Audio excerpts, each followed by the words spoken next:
రజకులున్నారు.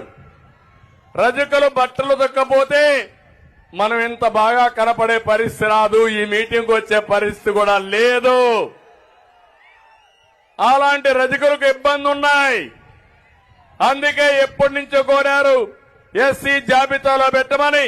తప్పకుండా కేంద్రంతో ఒత్తిడి పెంచి సాధించే వరకు మీకు అండగా ఉంటామని మరొకసారి హామీ ఇస్తున్నాం. చేరుస్తామని చెప్పారు.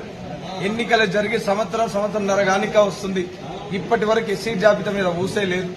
దయచేసి ముఖ్యమంత్రి గారికి, అదేవిధంగా కూటమి ప్రభుత్వానికి మేము ఒకటే డిమాండ్ అనుకోండి, ఏదైనా అనుకోండి, రిక్వెస్ట్ అనుకోండి, ఏదైనా అనుకోండి, రాబోయే అసెంబ్లీ సమావేశాలలో రజకులను ఎస్సీ జాబితాలోకి చేరుస్తామని బిల్ పాస్ చేసి కేంద్ర ప్రభుత్వానికి నివేదికను పంపితేనే సరే, లేకపోతే రజకుల దమ్మేందో, రజకుల సత్తా ఏందో ఈ కూటమి ప్రభుత్వానికి చూపిస్తామని చెప్పేసి అఖిల భారత రజక సంఘం తెలియజేస్తా ఉంది.